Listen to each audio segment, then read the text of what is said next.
You know the hypothetical questions that people like to ask, like if you had $1 million, what would you like to do? That kind of a thing. And a variant of those hypothetical questions is, the monkey's paw, right? You get $1 million, but then I don't know, you die in like 10 years or something like that. And so, you those types of hypothetical questions, they're meant to kind of gauge your priorities and values and what you see in terms of a long-term good, short-term bad, or short-term good, long-term bad. What do you want to prioritize and such. So I'm responding to my friend Matthias again, but now it's been a few videos since I, talked about this issue. But with every kind of difficult part of your life, you kind of need to expect it to return to you because the things that you are experiencing right now, there is a cause for it. What you're experiencing right now is the result of that cause. But if you don't know what that cause is and you leave that cause intact and you just keep on living your life is just going to repeat the same results over and over. And now the experience that you have, it becomes the cause for your future, right? So now, um, we know, of course, we like to feel comfortable. We like to feel good. And change, whether it's good or bad, it's uncomfortable. I gotta acknowledge that. So now, it's a classic case of short term loss versus long term benefits. But because we tend to live inside our brains and we like to focus on the short term things, because society, upbringing, whatever, we're just so used to looking at the short term results of things, and we always get evaluated on the short term results of things. We tend to lose sight of the long term effects.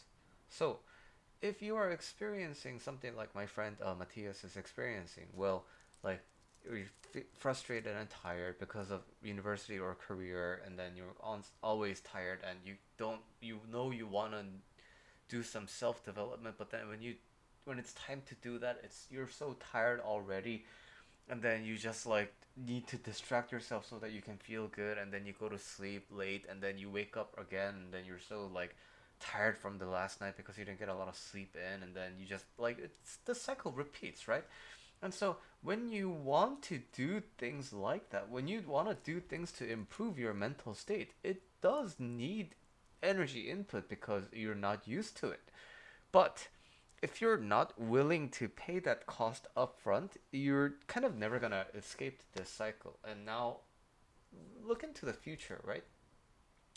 You're eventually right now, like you can at least go to school, right? You can at least like function day to day, like you know how a human being is expected to behave in a modern society.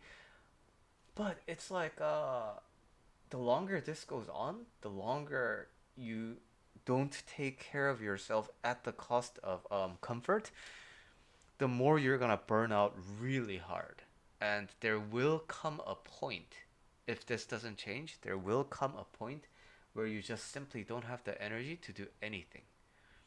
And at that point, you could blame a lot of other things like your influence, but then in the end, all these chances that you had at the early age to change your life, like while you had the stamina, while you had the youth, while you had the energy. Because I guarantee you, you may be feeling really tired right now, but when you hit your 30s, when you hit your 40s, it's gonna hit really, really differently. And now, are you hopeless then? No. But is changing yourself in your early 20s so much easier compared to changing yourself in your 30s or 40s? Yeah, because your brain is still malleable, because you have a lot of physical stamina, because you have so much to look forward to, and the converse of that you don't have a lot of input in your life, so you don't know how to evaluate the things in your life.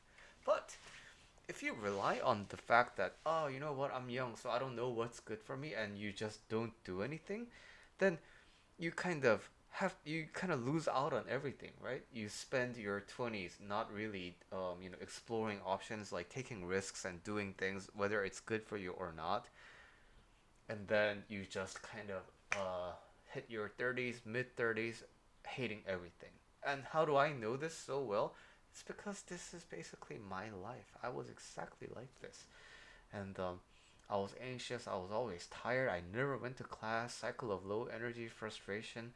And yeah, like when I graduated and I went back home, like all I did was like sleep for like a week.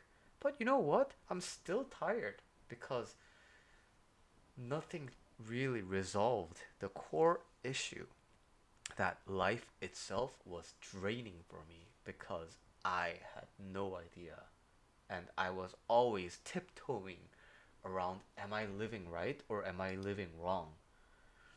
And that's my story. But if you are Matthias, or if you are like my friend Matthias, you have to really think about, why is my life like this right now? What's causing me to feel so tired? For me, it was because I was so anxious about making the wrong move because I have no idea what's the right move. So I'm always thinking about what's right, what's wrong, what's right, what's wrong, and because I'm always looking for, um, potential criticism, and I want to minimize that. I don't want to be criticized by anybody. I don't want to be judged. I don't want to be like, I'm insecure about my intelligence, so I don't want people to think I'm stupid. All of that made me always feel like I'm walking on thin ice. That's been my case. But now I realize that after like 10 years. And I'm hoping with your reflection, you can come to an understanding way before I do. So that's my message to you, Matthias.